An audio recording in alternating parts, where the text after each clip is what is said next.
what's the process of your ideas of coming up with skits? You know what I'm saying? Like, what's like? How do you say, okay, I'm doing this? Like, it'll just pop to me, and then I gotta write it down. It's a lot of voice notes, or you write it down like in your phone. Sometimes I just leave it in my head, but if it's something that I'm gonna forget, I write it down. Like the Hot 97 one, it was something that came to me, and I left it in my brain. Like, all right, I gotta do that one. I just had to pick the right location, the right spot. So I'm like, yo, it has to be a big platform. And then I chose Power 105, but at that time I couldn't get up there.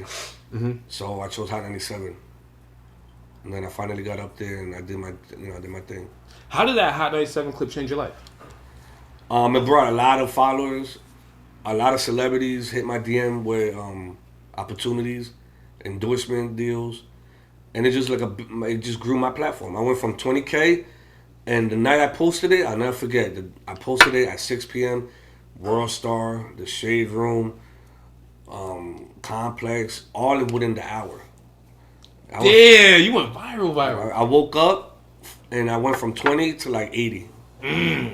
Eating. 80K. Literally. Like, it was crazy. I never knew what viral was until that video. It's scary at the same time. Though. It is. It's scary. Like, we can't go to the bodega no more. I can't. I could, but it's just like you can't. I gotta take pictures and I look crazy. Yeah, and it's like do I want to get dressed up just to no? Yeah, Hector, go get that for me. But I knew it was white Hector. But yeah, so that was my baby, man. And you know the crazy part is that was supposed to be DK to give me that look. Wait, so you would have did that same skit with him? I was supposed to do it with him. And what was the issue? He was in Atlanta, and he said, "Can you wait a week? I'll be back in Newark, New Jersey." Mm-hmm. I'm like, "I can't wait a week." They gave me the opportunity to come the next day. He was like, "Damn, I know, because this was when I was going viral after viral." So he's like, "Bro, I already know your idea is gonna hit. Fuck it, I can't, bro. Just do what you do." I'm like, "All right." Because it's not like an easy fight. Because like when you're on this grind, you have to stop and go like that. Because you don't know the next day that person be like, "Oh, never mind, you can't come." That was like your one opportunity. Yo, you did what you had to do. So instead I scrolled, Mark, and I did Marcy. Shout out to Marcy, and I'm like, "Yo, he's from Jersey. Let me get him an opportunity, even though I don't know him." That's how it worked. Like you just I don't know him. You didn't know him. You just saw random content creator. I refreshed my page, and he happened to pop up. I'm like, "Yo, let me use him. I've been fucking with him for a while. I've been following him for a while." I DM'd him. I'm like, "Yo," he said, I'm like, "What's your jack?" He gave me his number. I called him. He's like, "I'm with it. Pick me up tomorrow." And I picked him up the next day, and we did it. I explained the skit on the way to Hot 97. This nigga's a goat. Yeah, and to this day, this is why I do it. This shit's fun as hell. Like, to this day, he thanks me like, "Bro, you changed his life." I gave him an opportunity too, like just because he's from Jersey. That's how it should be. Yeah, I could have asked somebody else. You could have, you could have made some calls. You could have New York or somebody from LA or somebody from that, anybody. But I was like, nah, he's doing this thing. I see him really, So I hit him up and we did a classic. And then a week later, DK called me like, "Bruh, I should have came." Like, "I told you, bro." I'm like, "Fuck it." He's like, you still the man, though. He always says that. You still the man, though. You were on Wild 'N Out. How'd that play happen? I got a DM from a producer that works for Wild 'N Out. And shout out to Niall. He was following me for a while, and he was like, "Yo, you want to audition?" I thought it was fake at first, because, the page, I'm thinking Nick Cannon just chose you. Mm-hmm. I didn't know there was a whole team behind it. Yeah. So I'm like, yeah, sure, whatever, I'll do it. Send me a 10-minute audition tape to this email. So I sent out 10 of them. What'd you do in audition tape? Because somebody sent me that shit. I'm like, wait, what? No, they sent you an email. Yeah, like every 5 minutes had to be like... they gave you a theme. Yeah. Okay. First, the intro. Second, you have to freestyle. Third, 4, 5 minutes, you have to play 2 games from the show. It could be any. Okay. And then the last has to be, a closeout. Okay. So I did it, and I edited everything myself. I sent it in. He was like, "Yo, that shit was hilarious. We're going to fly you out in August. And now you got to compete for a spot." Oh, you want to be flown? No. I'm saying flown out like that. No, that's fire though. That's fire. Real shit. That's fire. Facts. Like, niggas like that's like that, and these are stories no one knew. Yeah. You know what I'm saying? How? No, facts. And then I got there, and it was like I was against some heavy hitters, bro. Some YouTubers, some famous motherfuckers. You was nervous? You was nervous.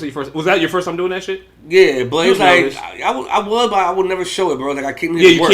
Facts. I fucking like been butt naked in public in my videos. I did all that just to come in and be nervous now. that. Butt naked. Well, not butt naked like my body. If you seen the I ain't seen no. Yeah, you good. Not butt naked. Like, pause. In my robe, and boxes. Butt naked. Pros of fame. Bad bitches only. It's like nah. The opportunities, bro. I fucking traveled all over the fucking United States, bro. Real shit. I never thought I would leave New Jersey. You know, so 2018 was like my prime. I was everywhere, bro, twice. Like next weekend I'm going to Washington D.C. I never been there. You never been to D.C.? Nah, never. You never been to D.C.? Like U Street? U Street, what is it? U Street. It's like you know you've been Hoboken. Like they'll have a strip of like random like bars. It's black. Oh, I'm a, you know what I'm saying? But now you too famous to be out there. I'll go fuck. It's like I heard they got mad strip clubs out there. So you like strip clubs like that? Yeah, it's cool. I don't like strip clubs. I be wanting to fuck. So what we doing?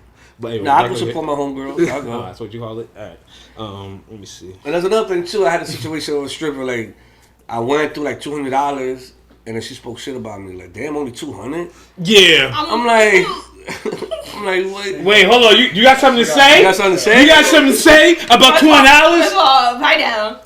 So, how do you make your money these days? You know what I'm saying? Like a lot of people we talked about earlier, people get famous, they get the clout, they get the fame, but that doesn't mean there's money there. Regular people don't understand that. Facts. You know how to monetize your shit. So, like, let the upcoming content creators know. You know what I'm saying? You got to do promos for other people and other companies. Okay. You know, I'm like, if rappers want their music on my page, there's a price. If companies want their product on my page, there's a price. And if you want me to come up to your club, there's a price. You want me to come to your event and host it, there's a price. You want me to come to your podcast, there's a price. Yeah, word. You feel me? Every day. You get me? So it's like you got to, you know, at the end of the day, because your name is a brand. My name, my name turned into a brand. So now I gotta, you know, charge for what I'm worth. And of course, I was blessed enough to get on Wild Out. So that's another lane of getting money, you know. Being on TV definitely pays, so that's another lane. But if you're smart like me, I started 3 businesses with my money off Instagram and social media. So those businesses is providing me passive income. So every Friday I get paid. Then I pay my employees, but I keep my cut.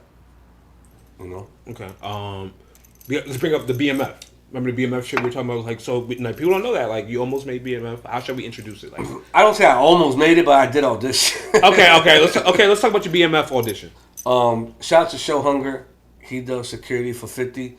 So one day he was like, "Look, bro, I'm going to LA to, you know, secure." He has like 3 parties that he's gonna host because even 50 still be hosting. Oh, so 3. These are 50 cents parties. Yeah, 50 Cent. Okay. Of course, his price is not my price, but you know, 50 still be coming to the club. So he had 3 parties in LA plus the BMF auditions. So he was like, "Look, I'm gonna go do security for 50. You should come and audition." I'm like, "Okay, audition for what?" It's a new series called BMF. Do you remember Big Meech? Hell yeah. What year was this? 2017. 2017. Okay. And he was like, "You should audition." I'm like, "Audition for what, bro?" BMF was Black Mafia Family. I'm not black. Yeah. Bro, you should audition for the detectives. So I'm like, all right. So when I look at the description, it was nowhere near my description. It was for the detective. It was a 40-year-old husky man. You had to be no less than 40 years old. I'm like, bro, I don't fit the description. I'm not 40 years old. I'm not more than 6 feet. Like, I'm not gonna. Yeah. And then he explained something to me that still stuck with me. He was like, "Bro, as an actor, you could come and audition for that role, but they're gonna save your audition tape.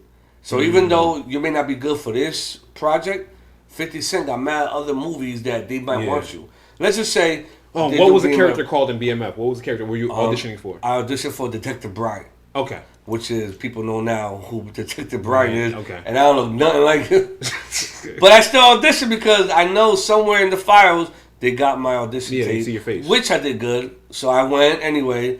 And I went in, stood in front of the X, looked up. It was 50 with like 5 other white people. And I told him what I was auditioning for. He was like, "All right, let's go. Let's, do your say your lines."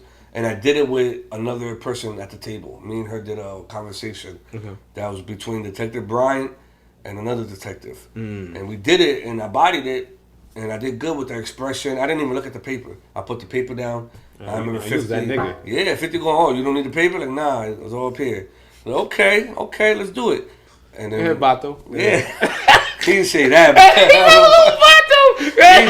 He I don't know why he did that. I don't know. He was so much. Hector, Vato. I don't know. Oh, fuck ahead. Mexican. Nah, I ain't say that. 4-4. I bodied it, and then I know they got my audition saved somewhere, but he's right because now 50 just recently posted that he's gonna do a whole nother series on the cartel twins who used to serve El Chapo, which is the Flores twins. Okay. And I definitely look like them. So, yeah, like you have a higher chance of getting in that so series. You know what I'm saying? I'm definitely gonna audition for that. That's what's up. So yeah, that's the next. He just posted it like last week. Okay. It was the twins that used to sell for Chapo. Okay. They were like the middleman for Chapo, and they were twins called the Flores twins. Okay. So I'm definitely going to audition for that. So if it's a Spanish speaking role, I got it. I'm saying you perfect. If it's English, I still got it. Yeah. But most likely it's going to be probably like Narcos. That's what I'm thinking. Spanish, That's why I heard of them from the Flores twins. With the caption underneath. Yeah. So I'm glad You're that excited for that. Yeah, I'm glad that I took my man's advice because now 50 knows me off of the BMF shit. Maybe he'll remember me when it's time to Mm-hmm. So I'm definitely going to audition for the Flores twins. That's dope. Facts. All right, that's another episode of the Bad Bitches Only Show. Hope y'all enjoyed it. Stay tuned for more. Why you gonna pick up the cup?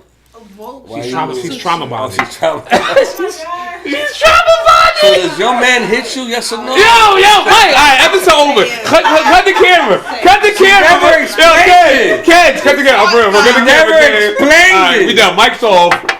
Thanks for watching. Please subscribe to the channel.